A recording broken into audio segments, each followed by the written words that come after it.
Hi, everybody. I'm Andrew Lowe, and I want to welcome you to this video about my online teaching experience and the setup I've built to deliver my lectures. By way of background, I'm a faculty member at the MIT Sloan School of Management, an affiliated faculty in the Department of Electrical Engineering and Computer Science, and a principal investigator at the Computer Science and AI Lab. And, as you could probably tell from my suit and tie, I teach mainly business school students, which represents a somewhat different set of challenges and opportunities than teaching college or K-12 students. One difference is that business school students tend to have higher expectations in terms of content, delivery, and interaction with their faculty and classmates, and rightly so because they're paying full tuition for their education. So if you're teaching in an MBA, Master of Finance, or Executive Education program, and you have to do it online, this video is for you. I'm going to cover 3 topics today. The first is the motivation for investing in your home studio, and it is an investment. The second is the particular setup that I put together and why and how I did it. And third, some useful tips that I wish I had known before I started to do online teaching. Now, I have another video that goes into more detail about how I use this setup in a specific online course in healthcare finance that I taught during the fall semester of 2020. It's got some concrete examples of the ideas that I'll be sharing with you in this video, so please check that one out afterwards. I put a link to it in the video description below. Thanks for joining, and let's get started.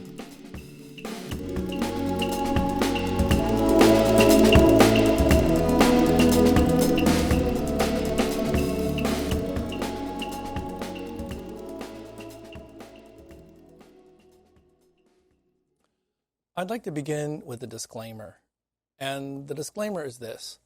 I am not an expert in online teaching or audiovisual technology by any means.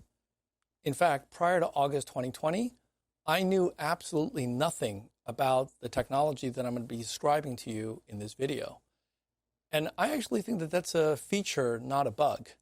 Now, it turns out that I have a fair amount of experience with putting together online courses, but the extent of my involvement in the production of those courses is to contact MIT Video Productions, which is an incredibly professional organization with experts in all of the AV technology that you need in order to produce online content. So I would show up in my classroom and they'd be there, they'd put a mic on me, and I'm good to go. That was the extent of my knowledge. And it would be great to be able to get MIT Video Productions to come to my house once a week and help me to deliver online content during the pandemic, but that was not going to happen.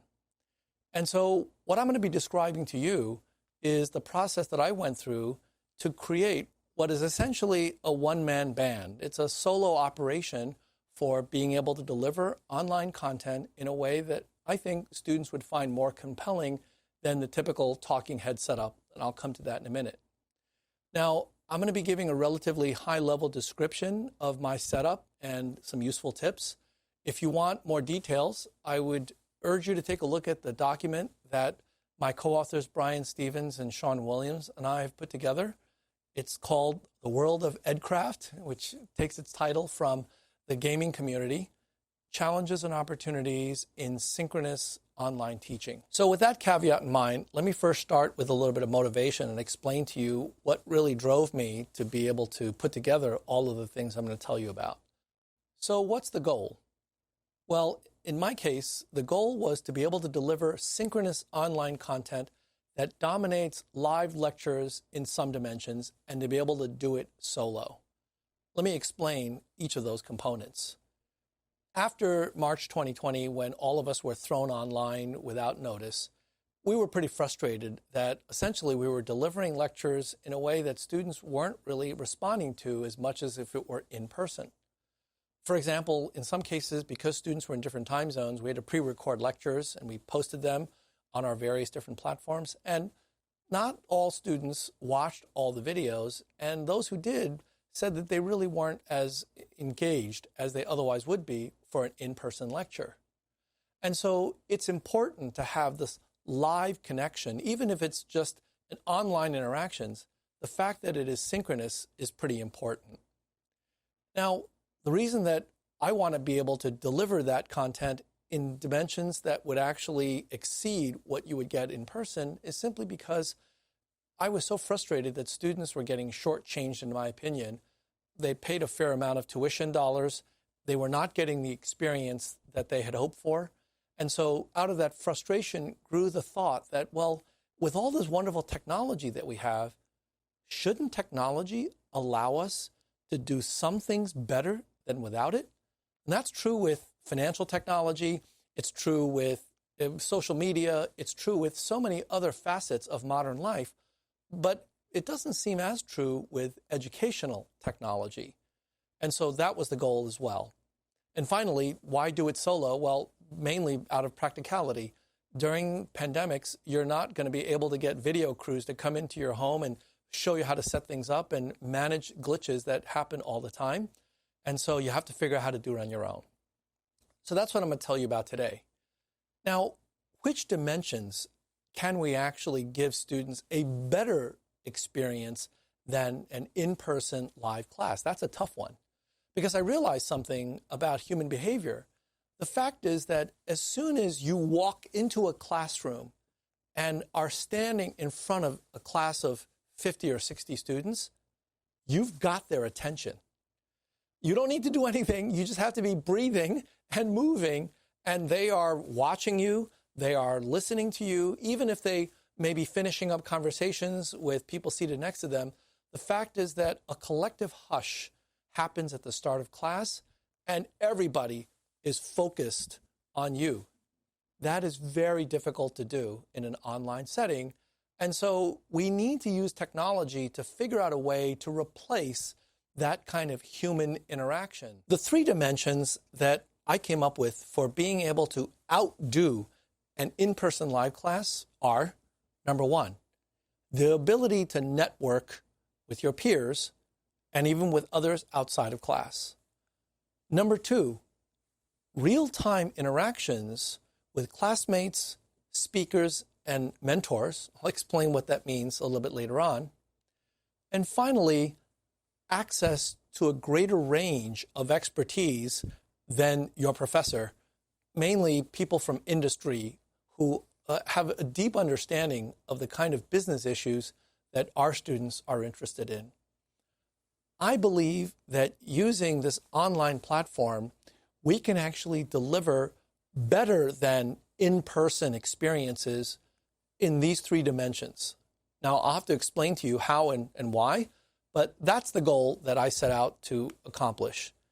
And it turns out that there's a common element to achieving these goals. The key issue is how do we capture and keep students' attention while they're watching us online, especially in my case, over a 3-hour time slot. Because once we went to a COVID situation, we had to change the class schedules to be able to allow students to engage in some hybrid classes, some in person, but to do it in a socially distanced and safe way. It turns out that we didn't have the choice of selecting our teaching slot.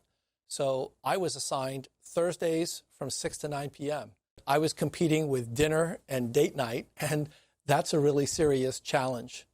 So as long as we can figure out a way to keep students focused on these interactions with our online courses, I believe that we can achieve these three goals. How do we do that? Well, it turns out that this problem has already been solved. It's been solved by Netflix and by the gaming community. Clearly, TV shows and video games are able to capture and keep our attention, in some cases, for hours. How do they do that? It turns out that there are some common elements to the so-called infotainment platform, and I want to tell you about 4 of them. The first is that each of these infotainment shows provide narrative to begin with. They're telling a story. And so right away, whether it's a drama or it's a particular video game that we're following and we're trying to defeat a boss, in whatever setting you will interact in either gaming or TV shows, you are aware of a narrative. And that helps you orient your focus and attention. Second, there is almost always active involvement, whether in the case of a Netflix show, some kind of an emotional buy-in, you identify with the protagonist, you want to find out what happens to him or her, and so you're paying attention for that reason. In the case of gaming, obviously, you're seeking to achieve a particular goal, and you're working either by yourself or collaboratively, so that interaction is there as well. And the gaming community has now figured out all sorts of ways to increase that kind of buy-in by having live streaming, so you can actually see gamers playing. Well, we can do that as well with online lectures. In the Zoom platform that I use, using polls, breakout group exercises, the chat window, raising blue hands for Q&A, providing surveys to students, initial meetings with your students, informal lunches, allowing them to moderate guest speakers, and then having practicum exercises. Those are all examples that I'll describe to you a little bit later on how you can actually get the students to be actively involved as opposed to being passive observers. 3, you've got to engage multiple senses. It's not enough just to be speaking at them and showing them slides. You have to use other mechanisms like sound effects, like animation, like music to engage their emotions. And finally, last but certainly not least, you need to give viewers frequent breaks. At one point, I thought it was just, because of commercials, you have to be able to sell TV ad spots in order to be able to raise money. But in fact, there's a reason that breaks are important from the viewer's perspective. It allows them to be able to reset and to be able to break up the viewing period into a series of smaller segments. Now, people who've developed massive online open courses understand the need for smaller segments, and it's the same even though you're doing synchronous teaching. So the days where you can lecture for an hour and 20 minutes, that may be true in person because physical presence allows students to pay attention without getting tired, bored, or distracted. But in online settings, when you don't have that physical presence, it's much more difficult to do. So let me tell you about my teaching style and why I developed the particular technology to fit that style. First of all, as you can tell, I use PowerPoint as my primary mode of instruction. I try to use animation, again, in order to be able to engage the students. And occasionally, I'll use Excel. Every once in a while, I may use a Blackboard, but I don't really do flipped classrooms. We tried that as an experiment, and we found that our business students actually did not want faculty to be working on problem sets for them. They rather do that with the TA. They wanted to be able to interact with faculty to hear about their unique insights about the subject matter at hand. Second, I typically like to stand when I'm lecturing, even online, because I feel like when I'm sitting, there's just less energy, less dynamism. I want to be able to move freely, and I want to use this kind of a weatherman type of an interface because this is the closest approximation to what it would look like if the students were in a lecture hall with me in the front, walking around back and forth. And so I've set this up so I can move freely, and I can point to various parts of the slides. And so this seems to me to be a much more dynamic kind of a perspective than the typical talking head view that you might see from a Zoom interface. So this is what it would look like if you were to share your screen in Zoom and you would lecture. You can't really point at the screen. You might be able to use some kind of an annotating device, but it really isn't the same as when you're able to do this and to be able to move around and to interact in a way that makes the whole lecture seem much more realistic. Also, I want to be able to transition seamlessly from one type of a scene to another scene. So, for example, if I'm simply making comments and speaking, I'd like to be here in a kind of a conference room setting. But when I'm showing slides, I'd like to be able to move around. And finally, you have to put all of these pieces together in a seamless, high production quality fashion. How do you go about doing that? Well, that was the problem that I was faced with in August of 2020, thinking about the fall semester. And it wasn't until I encountered this gentleman, Sean Willems, who's a visiting faculty at MIT, who gave a wonderful townhouse presentation of his studio setup that I realized it was possible. And when I saw Sean's setup, I said, get me one of those. That's what I want. It turns out that I really had no idea what I was asking because that was a fairly involved effort. And Sean was incredibly generous with his time and advice and really helped me set my studio up with multiple phone calls and pointers to various different suppliers for the equipment and walked me through setting up the equipment. It was really an extraordinary show of generosity. And one of the reasons that I'm putting together this video is to pay it forward, to try to help other people the way that Sean helped me. Sean also brought one of his colleagues from the University of Tennessee, Brian Stevens, who's been teaching online for a number of years very successfully. And between Sean and Brian, I was able to build the studio that I wanted to be able to deliver in the style that I would like. And that's what I'm going to tell you about now. So I'm going to tell you about my studio setup, and there'll be three components to it: hardware, software, and the setup itself. So let me start with the hardware. This is a list of all the components in my home studio. I'm going to divide them up into 5 categories: audio, video, computing, lighting and background, and then miscellaneous. This is part of a larger spreadsheet that is in the video description, so you're welcome to take a look at it at your leisure. It contains links to every single one of these components from the various different vendor websites. And by the way, I'm getting no kickbacks or payouts or sponsorships from any of these sites. So these are just the components that I purchased, and they work well for what I'm trying to accomplish. Now you can see that the prices are listed as well. And some of these components are pretty expensive. As I said at the outset, this is an investment. So if you're looking to give 3 or 4 online lectures, it is absolutely not worth it for you to do this. The only reason that this would make sense is if you're going to be teaching online for a period of time and you're going to be using this studio over and over again. Now, I also want to point out that there's a diagram number in this particular spreadsheet. I want you to pay attention to that because that's going to correspond to a diagram of the setup that I'm going to show you in just a minute. Now, coming back to the cost of these components, let me show you the 4 most expensive parts. The first is the wireless mic that I'm using. The second is the video camera. The third is the desktop workstation that I'm using to do all of this. And finally, the last one is the desk that I'm using that's adjustable in terms of height, going up and down. Now, you can certainly put together your home studio for much less than this. So you do not need to spend this kind of money. In my case, I wanted to build a studio that was capable not only of delivering online lectures, but it would allow me to edit and produce videos because, again, solo operation, we're not sure how long the pandemic is going to last. I want to be able to do this in a way that can be sustainable over a period of time. Now let me show you a diagram of how all of these components are connected.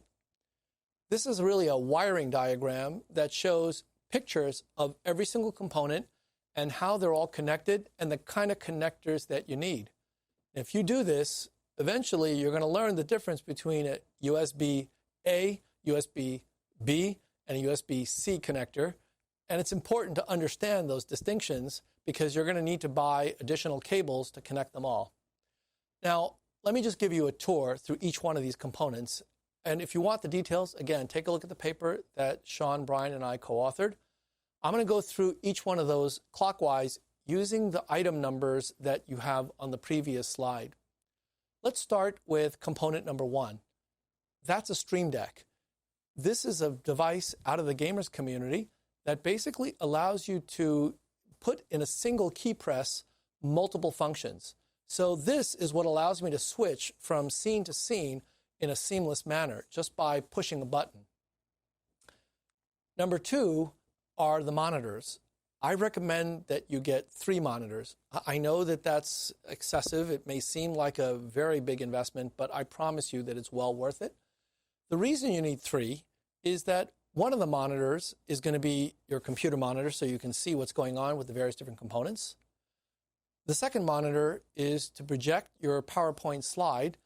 You don't need a separate monitor, but it turns out that for a variety of reasons that we'll describe in the document, it's much more convenient to have a second monitor display your PowerPoint. And the third monitor, a much bigger one, monitor 2A in this diagram, is really so you can see your Zoom video and interact with various colleagues and students. Part 3 is lighting. You need at least 3 different lights. One, 3A, is a light that's contained in a diffuser so as to give you relatively soft light. And 3B are 2 LED panels that are very bright and give you illumination. Component 4 is your tripod. That's where your camera goes. And on top of the tripod is a pan and tilt remote. And the reason for that, as I mentioned, you want to be able to do a one-man show. It's very difficult to run back and forth to adjust your camera position unless you have one of these devices where you can go up or down and adjust the height and the tilt of your camera from where you are. So a very handy device, something that I've used many times, saves me a lot of back and forth trips to the camera. Item number 5 is called an ATEM Mini. This is a device that converts the images from a webcam into a signal that a computer can understand. And item number 6 is your webcam. This is a Canon EOS RP, but there are many other webcams that are perfectly acceptable, so you can pick your favorite. Item 7 is a green screen. This is what allows you to create this weatherman look, as well as to have lots of different virtual backgrounds. Now, of course, Zoom has virtual background features as well, but for reasons that I'll explain a little bit later on, it turns out that it's much better to do this with your own green screen and to be able to do the virtual background outside of Zoom. Item number 8 is a 10-port USB extender. You notice all of these connections going into your computer. Most computers are not going to have as many USB ports as you will need, so this is definitely going to come in handy. Item number 9 is a foot pedal that allows you to advance your slides without having to use your hands, which is particularly handy if you're giving a talk and you've got notes and you're simply using a monitor to be able to read those notes. Item number 10 is a device called the Go XLR. This controls all the various different audio components of your online lecture, and it's really handy for things like sound effects and to be able to put certain parts on mute while allowing other sounds to go through. Item number 11 is the uplift desk that allows you to move the desk up and down to various different heights. The reason that this is particularly handy is because sometimes when you're giving a lecture, you want to be standing, but if you're doing a Zoom meeting for several hours during the day as well, you want to be seated, and in that case, you can move the desk down to your seating level. Item number 12 is a document camera. This is particularly handy if you want to show specific documents, you want to do writing or drawing. You have a document camera right here. This is my remote control. And if I had some equations that I wanted to do, some derivations, I can simply write on this. Item number 13 is the wireless microphone that I'm using, as well as the charging port for the batteries. This is a really expensive mic, but I have to tell you, it is phenomenal. It's wireless, which allows me to move around without any issues. And the sound quality is just really excellent. Item number 14 is a Wacom tablet input device. I don't use it much, but for people that like to annotate on their PowerPoint slides, it's actually pretty handy. Item number 15 is Bose computer speakers. I love the sound of Bose, but in addition, it's got a really nice on-off switch that you can use for certain situations where you want to turn off the speakers and maybe use your microphones to prevent feedback. Item 16 is the most expensive part on this list, the desktop workstation. Part of the reason it's so expensive is because it's really built to do not just online lectures, but video editing as well. So it's got a large amount of memory, solid-state drives, and it's completely sound insulated, so it's absolutely silent. You'll hear no fans or other noise coming out of it. Item 17 is the mouse and the slide advancer.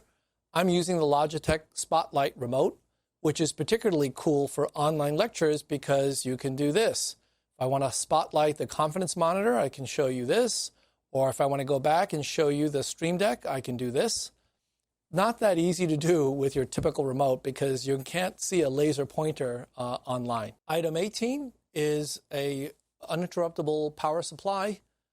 Item 19, which looks like a coil of cobras, it's actually a bunch of cables. Although each of these components typically comes with its own cables, you're going to need extenders because once you get your setup, you will invariably run into situations where the cable is not long enough and you will need to have extensions. You won't know what cables you will need until after you set up your system. So I would propose that you get all of the components working the way you want it first, and then figure out where you'd like to have everything positioned, and then purchase the cables that you need. And last but not least, item 20 are in-ear monitors. You see, I'm wearing them here so that I can have direct input from the system into exactly what it is that I'm outputting to all of you. The reason that that's important is actually a behavioral fact. So it turns out that after doing a whole bunch of Zoom meetings during the course of a day, I realized that my voice is completely hoarse. And at first I didn't understand why until I started watching myself and listening to myself as I interact with people online. And I noticed that when I was listening to them through the speakers, I would raise my voice somehow to match theirs. It's, I guess, a human behavioral trait that we're in conversations with other people, we try to match volume so that we're not louder or softer than they are.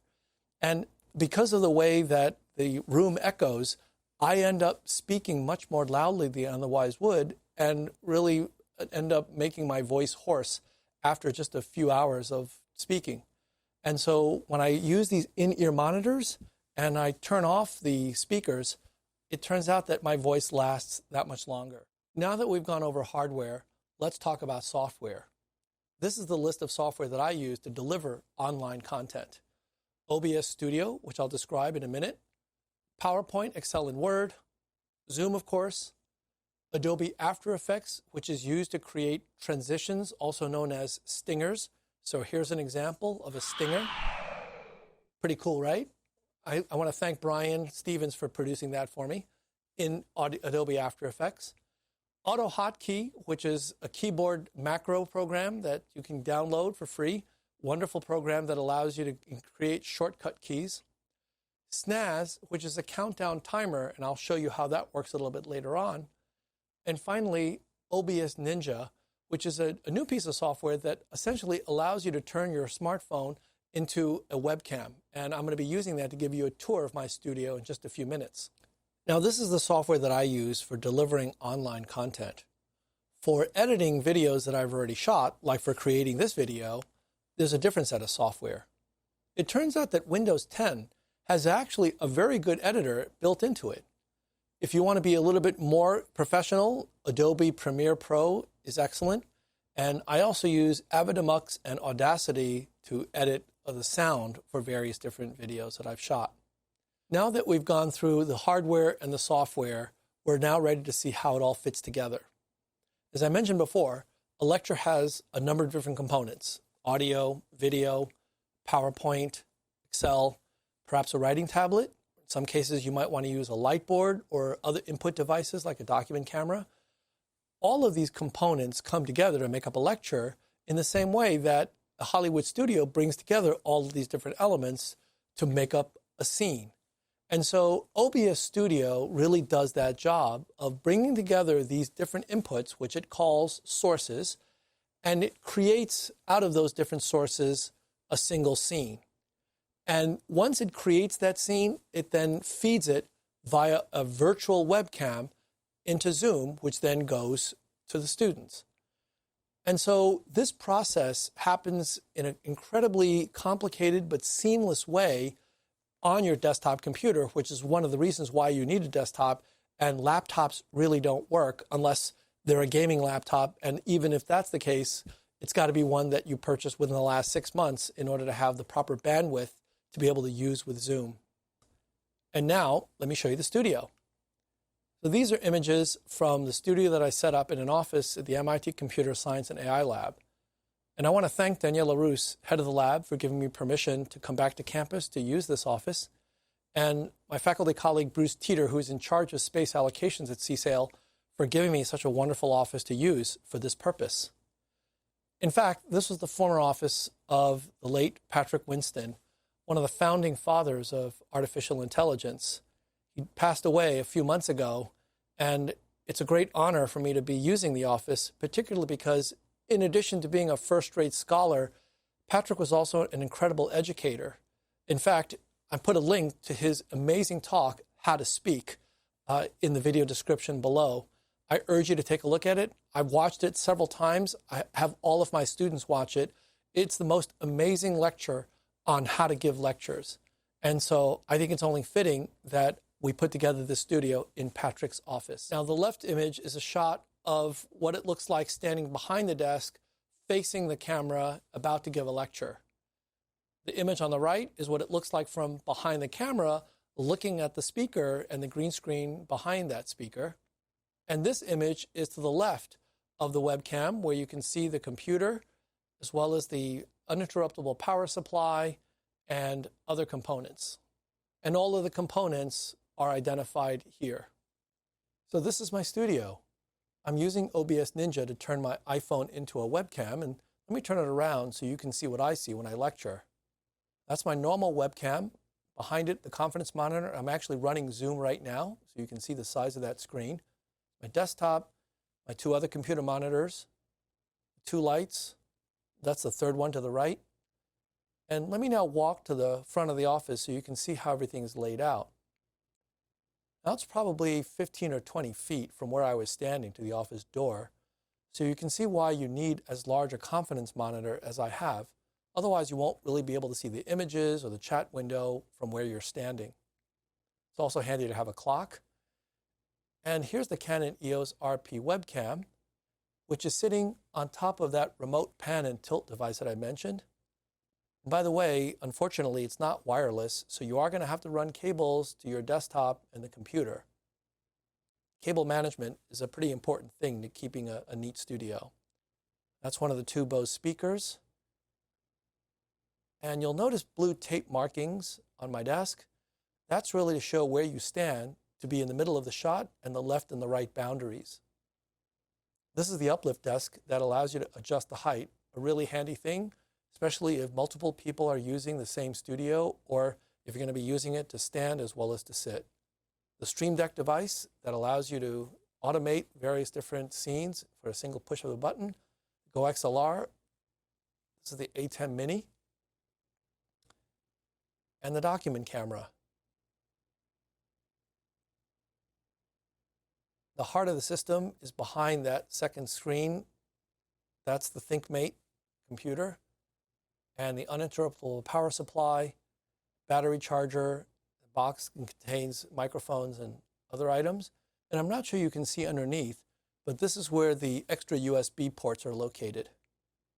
That's the foot pedal. And now the green screen. You'll notice it's extra wide because I want to be able to move around without having to worry about being off of that green screen. And that's it. That's the studio. Now we've gone over the hardware, the software, and how to put all of these components together, but there's still a fair amount of work involved in figuring out how to install and properly configure each of these components. It turns out that there's a lot of material on YouTube to figure that out. And so in the video description below, we have all sorts of links so that you can actually get those resources, the same ones that I and Brian and Sean used. It turns out that the gaming community has been very active in providing all sorts of tutorials. Ones that I use all the time are from Gaming Careers. Pete Wilkins, thank you very much. You've been a lifesaver in all the various tutorials that you provided. There's more resources than I have time to cover in this video, so please check out the materials that are listed below and in the document that Sean, Brian, and I put together. Okay, so now I'd like to turn to some useful tips for using this setup in various different contexts. I'm going to focus on 6 of them, try to go over it fairly quickly. 1 is on composing slides in PowerPoint. 2, animation. 3, sound effects. 4, how to use Zoom. 5, using a checklist And finally, 6, class logistics. So let's turn to the first item, composing slides. First thing you'll need to do is to choose a background color. Now you'll notice that I'm using a kind of an off-white. I didn't do that at first. The typical slide that I use looks like this. When I was lecturing live in a classroom, you want it to be fairly bright because in the typical classroom, there's lots of light. And so looking at a white background seems perfectly fine. But I realized that when you're lecturing to individuals who are at home, and particularly if you're lecturing to them Thursday night, you don't want something really bright because it's quite jarring. And in fact, if I showed you what this looks like full on, you can see that a white background, particularly with a dark suit like I'm wearing now, is visually kind of disturbing. And so what you want to be able to do is to soften that a bit. So instead of using a white background, I chose something a little bit darker so that it's just a bit easier on the eyes. Okay, having picked out a color, you now need to put text on the slide. It turns out that for online lectures, the font size doesn't have to be as large as if it were in person. I typically use 28-point fonts, but it turns out that 24 points works just fine, and you can even get away with smaller fonts. But you do need to leave some space to the right of each slide for your image, where I'm standing right now. Now here, you want to add extra spaces by padding the line rather than hitting a line return, mainly because when you do, it inserts an extra space. I know that this is a minor issue, but it used to bug me, so I'll tell you. If I highlight this particular line, you can see that there's extra spaces to the right of these two lines. If instead of adding the padded space to cause a line return, if I actually just hit an enter right at this point, it would look like this. And you see it inserts this extra little tiny space between the first and second line. And so that's one of the reasons why you want to just add the extra space by padding the line as opposed to hitting a line return. And finally, sometimes you do need to use the entire slide as opposed to just the left part. And so when that happens, there's a really cool solution that I came up with. So here's an example of a table that I wanted students to look at and compare between the left and the right. And there's no easy way for me to make this smaller. If I did that, they wouldn't be able to read the entries in the table. And by the way, these are much smaller than 20 points. So as I said, when you're doing this online, you can use much smaller fonts. But the way that I figured out for being able to allow them to see the right side of the slide as well as the left is this. Voila. Now, this looks pretty easy, but there's a little bit of subtlety here. I'm going to give you a few seconds. Can you tell what just happened? Well, what happened is that I used OBS Studio to take my image and slide it to the left of the slide, but I did something else. I also flipped my image to its mirror. And the reason that I did that is because in this position, I'm looking at my computer screen and my left hand is pointing at the middle of the slide. So for example, when I point to a particular entry on this table, I use my left hand to do it. Well, if I were to shift and now go to the other side of the screen, I'd have to use my right hand normally, and I would have to reposition everything. It would be quite difficult because then I'd be looking at the opposite side of where my computer screen is, which is to my left. However, when I flip the mirror image, I can still use my left hand, and I'm still looking at my computer screen and still looking at the middle of the slide from your perspective. So that simple trick allows me, with the flip of a button, to be able to go from left to right, right to left, up, down, in a way that's actually pretty smooth.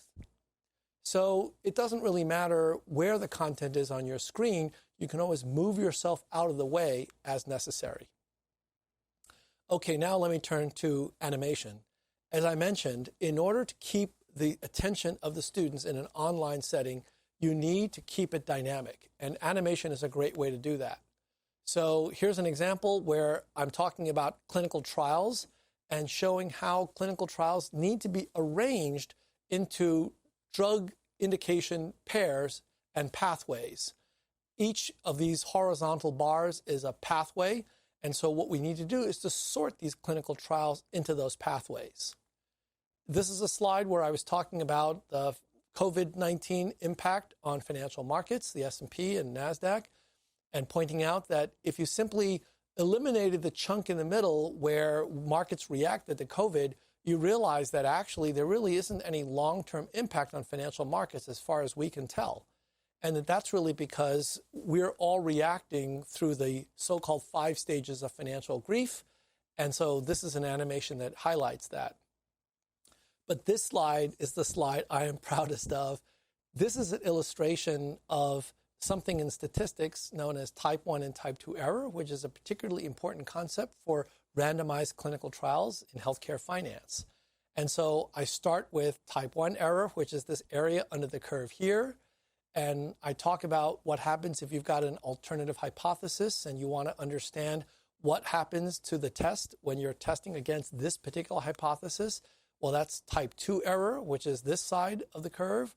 And 1 minus type 2 error is power, which is on the other side of that curve. I hope you appreciate this animation because it took me like 3 hours to make it. I'm very proud of it. And I'm going to include this slide in the link below in case you'd like to use it for your own applications. Finally, I tend to use sound effects, mainly because I feel that that ends up adding an extra dimension to grab students' attention. So this is a slide where I was talking about one of my colleagues, Harvey Lodish, who is a professor at the MIT Whitehead Institute. Harvey's story is an amazing one, and as soon as I heard it, I said that I want to be like Harvey Lodish because it turns out that he did some work in the 1980s that developed a drug for a rare disease called Gaucher syndrome, which ultimately his grandson developed, completely unknown to him at the time when he was developing it. And so his grandson is doing just fine thanks to the drug that Grandpa helped to develop 2 decades before he was born.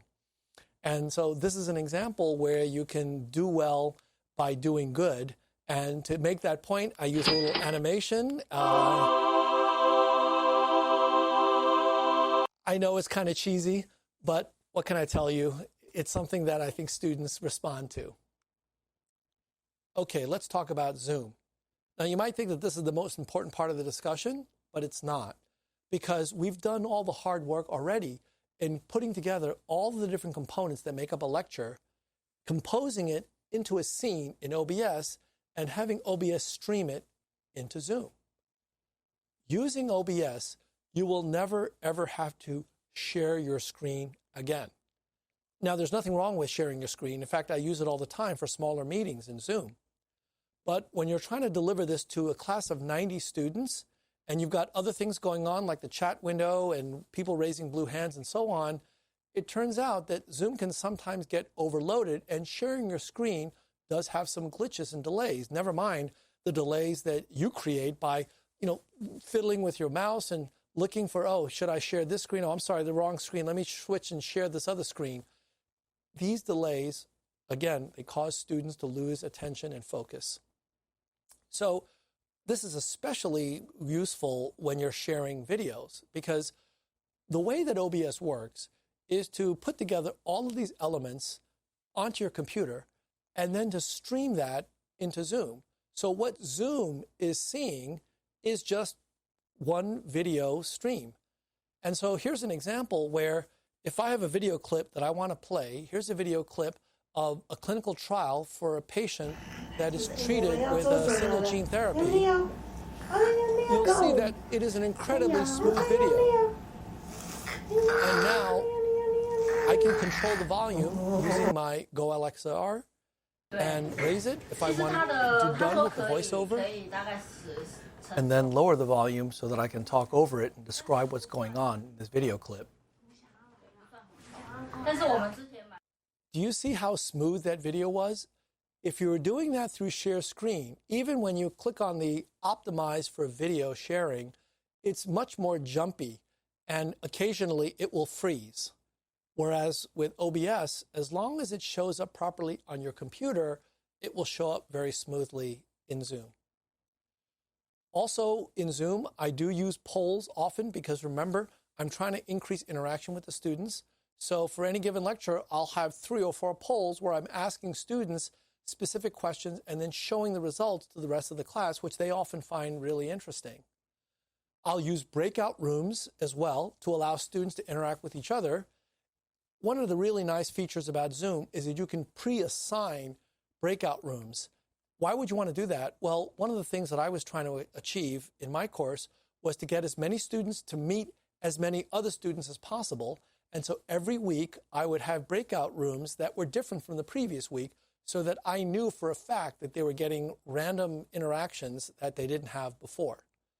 The only drawback with Zoom is that for each Zoom session, you can only have one pre-assigned set of breakout rooms. You can't do two different pre-assignments. It would be wonderful if they did that, but from a software perspective, I gather it's quite hard. Now, these next two components are probably the most important, and that is the use of blue hands for students who want to ask questions, and then to encourage the use of the chat window so that students can interact with each other. In both these cases, the TA's role is critical because when you're lecturing online, you're not able to monitor these two things, and the TA can and be able to bring to your attention things that are warranted. Now, I want to emphasize in particular the use of the chat window because I have to tell you that when I first came across it, I was really surprised. In fact, I thought it was kind of rude that while I was lecturing, students are chatting with each other. And I began to realize that actually, not only was it not rude, but it was actually important that they do that, that you encourage them to do that. Let me give you an example. So here's an image from one of my Zoom classes where the chat window is given below. And I was talking about a particular concept in the drug industry, and it involved a particular entity known as a PBM, Pharmacy Benefit Manager. And it turns out that I hadn't defined the term, even though I used it. So in the chat window, student number 1 writes, "What's PBM?" Now, I'm not watching this chat window because I'm lecturing, and so this is going on completely outside of my engagement. Student number 2 writes back in the chat window, "Pharmacy Benefit Manager." Student number 3 provides a little bit more context. CVS, Express Scripts, those are examples of PBMs. The TA then weighs in and puts a link to the Wikipedia definition of the Pharmacy Benefit Manager. And then student number 4, who actually has some experience consulting for PBMs, writes, often the middleman between your insurance plan and the drug companies. And student number 1 says, "Thanks." The amazing thing is that this entire interaction took place over the course of 29 seconds. Think about that and what it means for learning. Imagine a live class where this student is sitting in the room, listening to me talk. I didn't define this term, and so now he's confused. And maybe he can talk to the student to the left or the right of him, but if they don't know, then he's out of luck. So he's sitting in the class, kind of confused, not sure what I'm saying, trying to figure out from the context what a PBM is, but feeling a little irritated or perhaps intimidated and not wanting to stop the class for something as trivial as this. Even though, in fact, it's not at all trivial. It's quite important that he knows what a PBM is and why I'm using it in the context that I am. In this case, in 29 seconds, he has his answer. And he's not confused anymore. In fact, he can appreciate now why I'm using that example in the remaining time that I have to lecture about it. So once I understood the power of the chat window, I actively encourage my students to use it. And in fact, I will ignore it myself because at one point, I actually tried to answer a question that was in the chat window while I'm talking. And I realized that the student actually felt a little bit intimidated because he didn't want me to stop my lecture in order to answer him. He was actually looking for help from his students. Some amazingly interesting and important ideas are expressed in the chat window from one student and another. And, I have to tell you that this came out of the gaming community, I'm sure, in terms of interactions among gamers as they live streamed. And very often as instructors, we have very rigid views about what proper protocol and behavior are. And I realize that, when we think about what an ideal student is, a student that's paying attention, hands folded, focusing on the lecture, whereas other students may be distracted and thinking about lots of things. It turns out that this kind of a technology platform enables those students who might get distracted because either they get it and they're bored, or because they are confused and the teacher is not helping them. Using this platform, they can be engaged in ways that we can't easily do in a traditional setting. In fact, I'll go even beyond this to make a conjecture. From a learning perspective, what we think of as deficits and disorders with various kinds of individual behavior differences, maybe with the right kind of technology, deficits and disorders become strengths. Now, I'm no expert in learning disabilities, but having experienced that myself when I was growing up, I can tell you that there are all sorts of innovations that are occurring today that can actually turn those deficits and disabilities into advantages. Okay, let's talk about class logistics. As I mentioned, I taught on Thursdays from 6 to 9 p.m. And so here's an example of the typical schedule that I would have.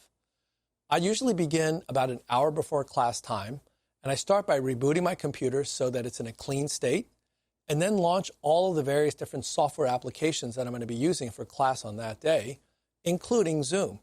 Now, it's particularly important to start Zoom early because it does crash on occasion, and it's better to find out early rather than just a few minutes before time for lecture. And so once I start all of those things, I begin going through my lecture, making sure that everything is prepared, all of the effects are working, and so on.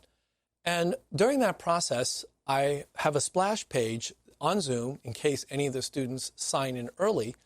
And the splash page has the name of the course, and it also has a countdown timer, much like the gamers use when they're about to do a live stream, just to build anticipation and drama, I guess.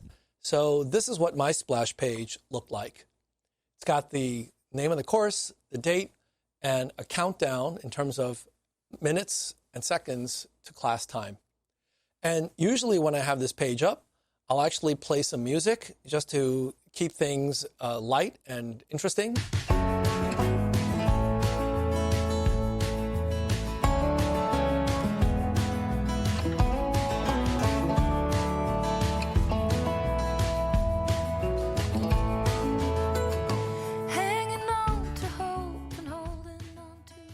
One of the advantages of having a Go XLR is you can actually control the audio to your different inputs. So I've actually just reduced the audio to this music so that I can speak over it. And, in case we have guest speakers in class that come a bit early and they're wondering why they're hearing this music, I can bring it down and say hi to them. And typically what I do is to choose a song right before class begins that's particularly upbeat just to get the mood going. And that really allows me to change the mood of the class to make it somewhat more dynamic and exciting.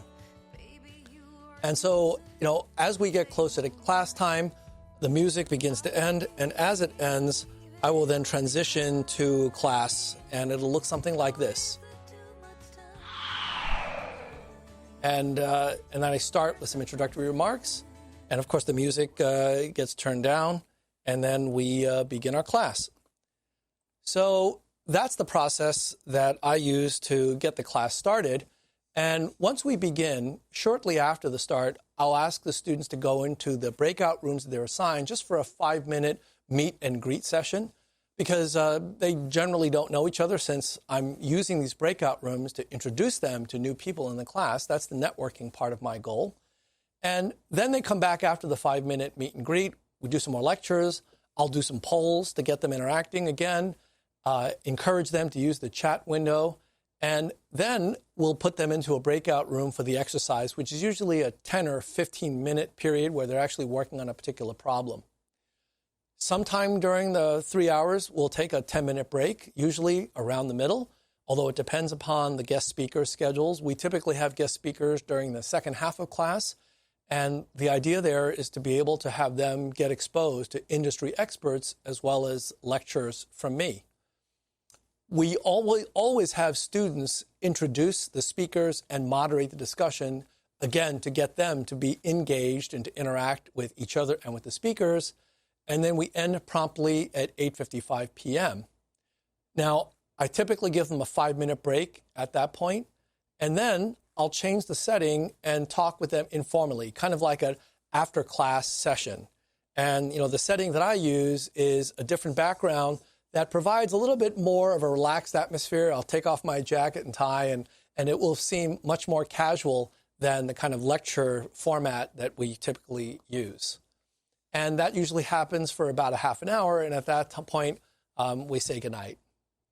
So that's how class works, and the idea, again, is to try to keep it as dynamic and as engaged as possible. The one thing that I want to emphasize is that it's really important to provide the students with a schedule like this. So typically, before every lecture, I'll give them a much more detailed schedule about exactly when we're going to have the break, when the speakers will come in, will start and finish, and so on. And it is really important to stay on schedule, mainly because people are all in various different time zones. They're at home or they're at school in a room that's being used by others to view this, and they need to understand exactly when the breaks are and when various different activities are going to happen. And so the more you can stay on schedule, the more they can actually plan around these various different activities. And one more thing you have to know about is a checklist.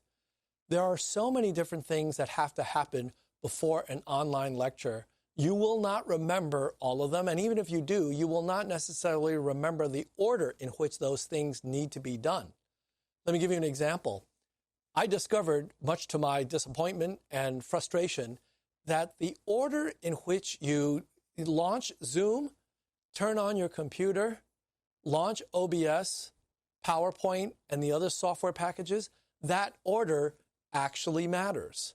So if, for example, you switch on your camera after you turn your computer on and after you start Zoom and OBS, that can sometimes lead to crashes.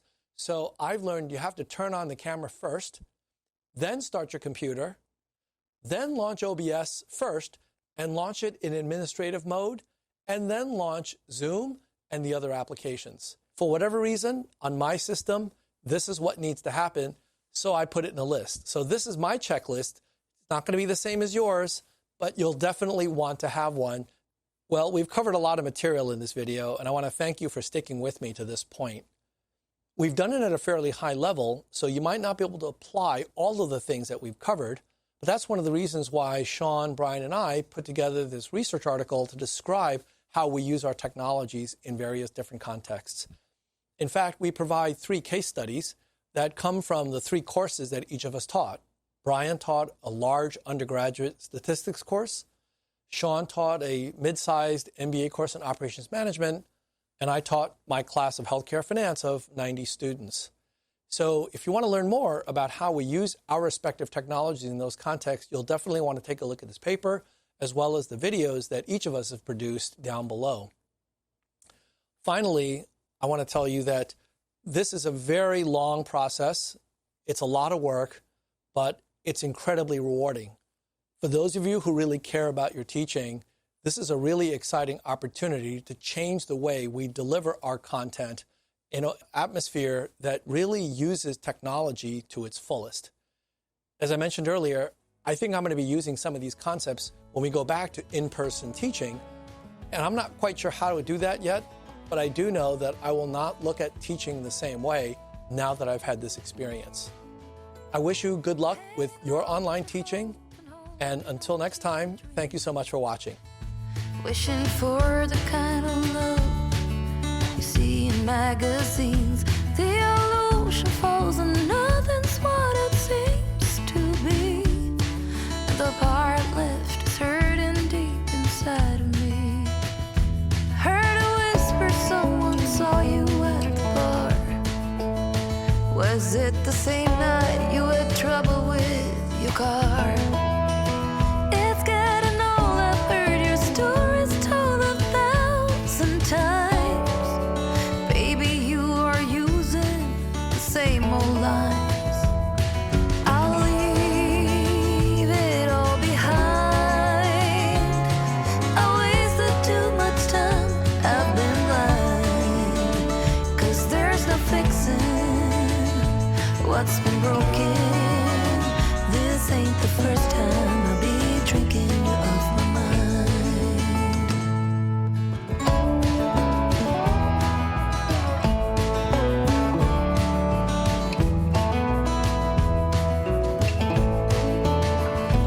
Walking down the street, the rain is pouring down, but my feet are walking to a different sound.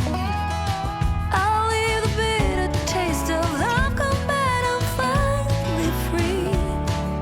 The mirror I can see a different me. I'll leave it all behind. I wasted too much time, I've been blind.